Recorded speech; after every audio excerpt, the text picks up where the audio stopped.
लग्नानंतर होईलच प्रेम या मालिकेच्या आजचेच म्हणजेच 11 सप्टेंबर गुरुवारच्या एपिसोडची रिव्ह्यू तुम्ही पाहत आहात. आजच्या भागात मानिनी ताईनं काव्याचं गुपित उघड केले, तर हे सगळं पाहण्यासाठी व्हिडिओ शेवटपर्यंत नक्की पहा.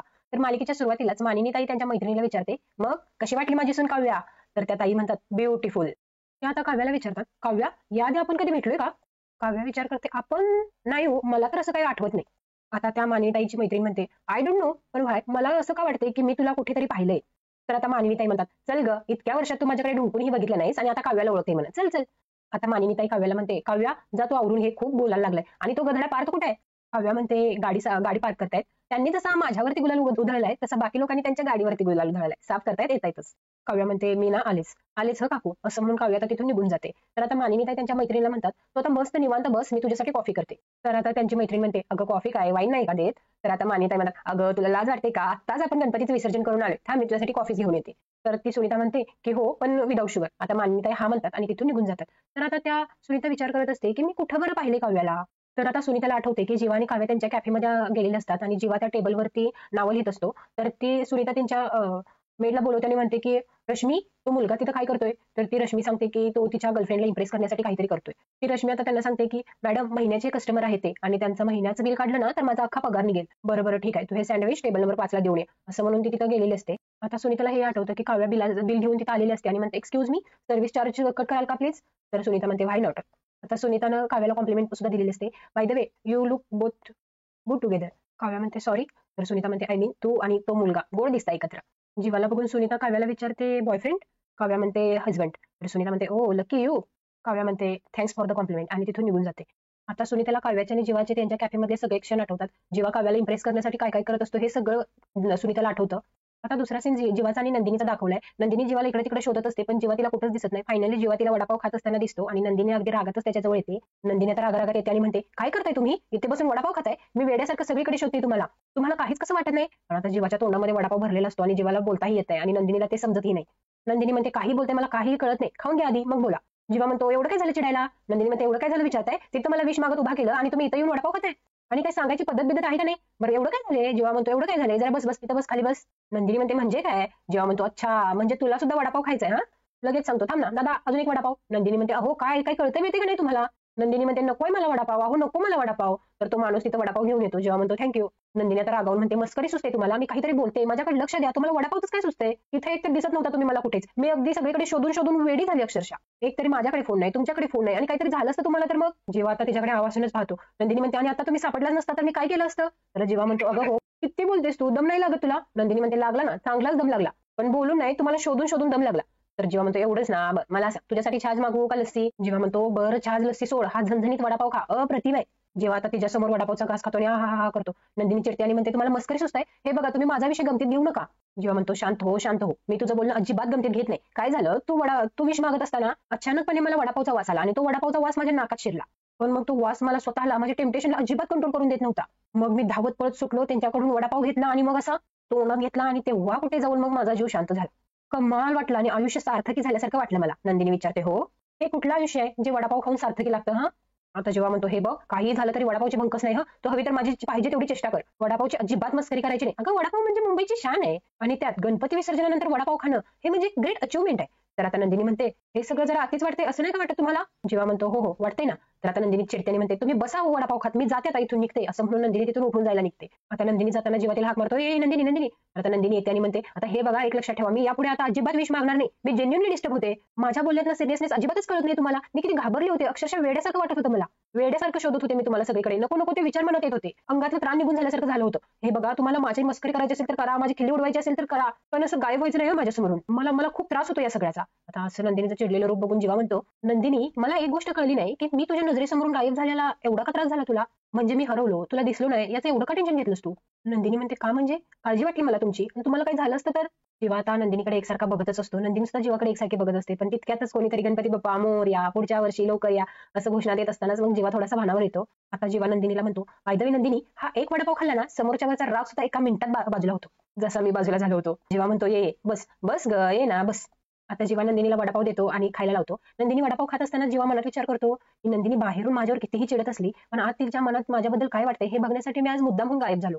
आता दुसरा सीन घरातला दाखवलाय. मानिनी ताई त्यांच्या मैत्रिणीला विचारत असते, काय काव्य आणि पार्थ तुझ्या कॅफेला यायचे? तर त्यांची मैत्रीण म्हणते हो अगं नेहमीच यायचे. मानिनीताई म्हणतात कमाल आहेत ग दोघे, स्पेशली काव्या. म्हणजे इथे घरात पार्थच्या भाषेत सांगायचं झालं तर फिसकरत असते त्याच्यावर. मग त्या ताई म्हणतात काय अगं. मानिनीताई विचारतात आणि तिथे तुझ्या कॅफेमध्ये गुलगुल गप्पा मारायचे. आता सुनीता म्हणते अगं नुसतं गुलगुल गप्पा मारायची नाही, भांडायची सुद्धा. आणि तुझी सून तर जरा जास्तच भांडायची. आणि पार्थ बिचारा तिचा रुसवा काढायचा, तिला गुलाब द्यायचा, तिला शांत करायचा. आता मानिनीताई म्हणतात अगं घरातही तसंच करतो. अगं पण गोड आहेत ग दोघे जण खूप, अशी त्यांची मैत्रीण म्हणते. आता त्या मानिनीताईंना सांगतात यु नो व्हॉट, माझ्या कॅफेचा बिझनेस ना त्यांच्यामुळे भरपूर झालाय. मानिनीताई म्हणतात अरे वाव. तर ती सुनीता म्हणते अगं पण मला जर आधी माहित असतं ना तर मी त्यांच्याकडून कॉफीचे पैसे घेतलेच नसते. आता तिकडून पार्थ येतो आणि म्हणतो आई हे बघ थोडासा प्रसाद उरलाय. तर आता त्या सुनीताला बघून पार्थ म्हणतो हाय. मानिनीताई म्हणतात अरे ओळखलंस का. पार्थ म्हणतो नाही. तर मानिनीताई म्हणतात अरे सुनीता काकू. तर पार्थ म्हणतो ओ अच्छा तुझी शाळेतली मैत्रीण. अरे खूप वर्ष आपण भेटलोच नाही ना, तुम्ही जुन्या घरी एकदा आला होता ना. तर सुनीता म्हणते हो. अरे पण जीवा तू किती बदललायस रे, तुला ओळखलंच नाही मी. तर आता मानिनीताई म्हणतात हो खरंच खरंच तू ओळखलं नाहीस त्याला. पार्थ म्हणतो हो मी जीवा नाही पार्थ आहे. तर सुनीता म्हणते अरे काही काय तू पार्थ कसा असू शकतोस, पार्थ तर काव्याचा नवरा आहे ना. मानिनीताई आता विचारतात सुनीता तू विसर्जनाच्या आधी थोडीशी घेतली होतीस का. अगं हा खरंच पार्थ आहे आणि हा पार्थ म्हणजेच काव्याचा पार्थ. पार्थ आता म्हणतो बरं तुमच्या गप्पा चालू द्यात मी फ्रेश होऊन आलो. जाता जाता सुनीता म्हणते तू खरंच पार्थ आहेस. पार्थ आता म्हणतो हो मीच पार्थ आहे आलोच मी, असं म्हणून पार्थ आता तिथून निघून जातो. आता हे सगळं ऐकून सुनीताला अक्षरशः धक्काच बसतो. मानिनीताई येतात आणि म्हणतात अगं काय ग असं भूत बघितल्यासारखं का करतेस. अगं आणि तूच मला सांगितलंस ना ग की तुझ्या कॅफेमध्ये पार्थ आणि काव्या बराच वेळा येऊन गेलेत आणि तूच पार्थला ओळखलं नाहीस, कमाल करतेस. तर सुनीता म्हणते कारण मी ज्याला काव्याचा नवरा पार्थ समजत होते तो हा नाहीये. तर मानिनीला समजत नाही काय म्हणते ते. मानिनीताई विचारतात म्हणजे. तर सुनीता सांगते अगं कॅफेमध्ये काव्यासोबत येणारा मुलगा दुसरा होता. आता हे ऐकल्यानंतर मानिनीताईंच्या पायाखालची जमीनच हादरते. सुनीताला आठवतं की काव्याला काय म्हणले असतात की तू आणि तो मुलगा एकत्र खूप गोड दिसतात, हजबंड. तर काव्याला सांगितलेलं असतं की हजबंड आहे माझा म्हणून, आणि हे सगळं सुनीताला आठवतं. मानिनीताई आता सुनीताला विचारतात काव्या त्या मुलाला हजबंड असं म्हणत होती. सुनीता म्हणते हो पण 6 महिन्या अगोदरची ही गोष्ट आहे. तर मानिनीताई म्हणतात अच्छा अच्छा 6 महिन्या आधीची गोष्ट आहे मग ठीक आहे तो कदाचित तिचा बॉयफ्रेंड होता. तर मानिनीचं हे बोलणं ऐकल्यानंतर सुनीता म्हणते अगं मानिनी तू इतकी कॅज्युअल कशी असू शकतेस, इतक्या शांतपणे कसं काय हँडल करतेस या गोष्टी. तर मानिनीताई सांगतात अगं काय हरकत आहे, प्रत्येकाचा भूतकाळ असू शकतो. अगं सुनीता काव्याचं कुठल्या परिस्थितीत लग्न झाले तुला माहित नाही, आणि लग्नाआधी असू शकतो तिचा बॉयफ्रेंड. मग काय हरकत आहे. आणि आता हे बघ विक्रमचं सुद्धा आधी कुणावर प्रेम होतं हे तुला माहिती आहे ना.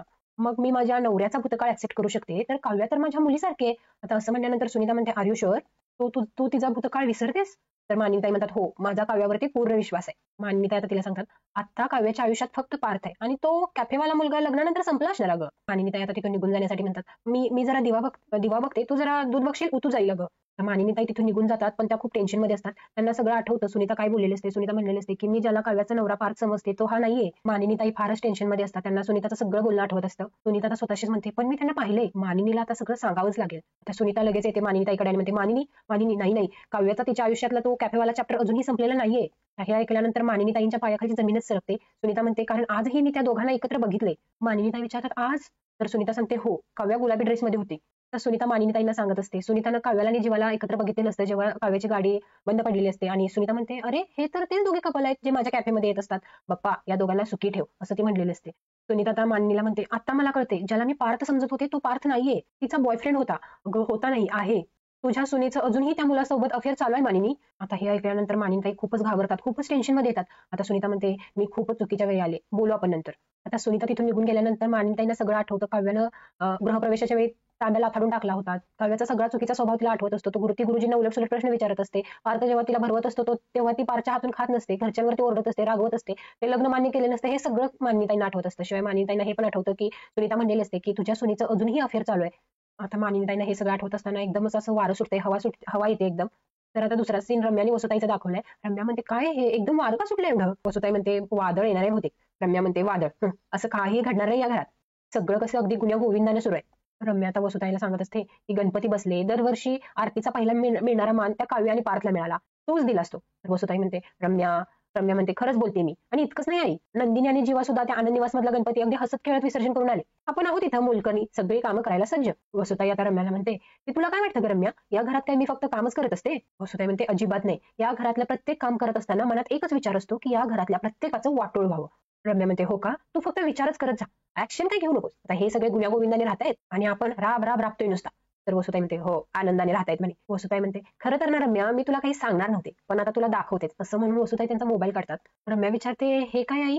तर वसुताई सांगते नंदिनी आणि जीवाचा आनंद निवास मधला व्हिडिओ. या दोघांना काय वाटतंय हे दोघं आनंदात आहेत म्हणून, पण त्यांच्या आनंदाला मी सुरुंग लावायला सुरुवात केली. जिने माझा अहंकार मातीमोल केला, जिने माझा रुबाब उतरून हे असले मोलकरीसारखे कपडे घालायला दिले, तिला तिला उद्ध्वस्त करण्याची सुरुवात केली मी. वसुते आता एकदम चिडून रम्याला सांगते की नंदिनीला वाटलं की ती जिंकली, पण तिला हे माहित नाही की एक जखमी वाघीण अधिक घातक असते. या वेळेला मी तिच्या बाबतीत काय करणार आहे ना याची कल्पना सुद्धा ती करू शकणार नाही. आता रम्या म्हणते ग्रेट, या देशमुखांची नांगी ना ठेचायलाच हवी. आई आई तू काय वाटेल ते कर. आई तू जे काही करशील ना त्या सगळ्यात मी तुझ्या सोबत आहे. तर वसुताई म्हणते अगं रम्या, तू माझ्यासोबत राहण्यापेक्षा ना या काव्यावरती लक्ष ठेव, कारण आपल्याला फक्त नंदिनीचा नाही तर या काव्याचा सुद्धा सूड घ्यायचा आहे. वसुताई आता म्हणते की जिचे हात माझ्या गळ्यापर्यंत पोहोचले ना तिला आता या घरात राहण्याची चोरीच झाली पाहिजे. रम्या आता म्हणते तसंच घडेल आई, कारण आपलीच माणसं आपल्यावरती पलटायला फार वेळ लागत नाही. त्या काव्याच्या बाबतीत ना असंच घडेल. तर वसुताई म्हणते असं जर घडलं ना रम्या तर आपले दिवस बदललेच म्हणून समज, आणि ती मानिनी ना काव्यावरती उलटायला हवे. इतके दिवस त्या काव्याने मानिनीच्या नजरेत खूप मान कमवलाय ना, तो मान माती मोल मिळेल असं काहीतरी घडायला हवंय. आता हे सगळं बोलत असताना जोरात वादळ सुटतं आणि दुसरा सीन काव्याचा दाखवलाय. काव्या तिच्या अंगावरचा गुलाल साफ करत असते, पण काव्याला पुन्हा एकदा गुरुजींचं बोलणं आठवतं. गुरुजी म्हणलेले असतात की नशिबाचे फासे उलटे पडणार आहेत, जे लपून होतं ते आता उघड होणार आहे. काव्या आता मनातल्या मनात विचार करत असते की विसर्जनाचा दिवस तर संपला, पण अजून काहीही झालं नाही. माझ्यावर काही आळ नाही, घरातल्यांच्यात कोणताही क्लेश नाही, माझ्यावर कोणती आरोप काही नाही. गुरुजींची भविष्यवाणी कधी चुकत नाही असं पार्थ म्हणले खरे, पण मीच अपवाद ठरले असेल. असो, पण काहीही झालं नाही हेच चांगलं आहे. आता पुढील भागाच्या प्रमोद दाखवले की काव्या तिचे दागिने काढून मानिनीला देत असताना म्हणते आई हे घ्या दागिने, आणि सगळे दागिने काढल्यानंतर काव्या मंगळसूत्र सुद्धा काढत असते. तर मानिनीताई म्हणतात मंगळसूत्र काढायची एवढी घाई? त्यासाठी लग्नाआधीच्या प्रेमाची गाठ सोडावी लागते काव्या. लग्नाआधी तुझं अफेअर होतं आणि लग्नानंतरही ते सुरू आहे काव्या, बरोबर ना काव्या? आता असं म्हणल्यानंतर काव्या फारच टेन्शनमध्ये येते आणि मानिनीताई भयंकर काव्यावरती चिडल्यात. काव्याला तर समजत नाही की मानिनीताईंना हे सगळं कसं कळलं. काव्या पण खूप टेन्शनमध्ये, तिला पण खूप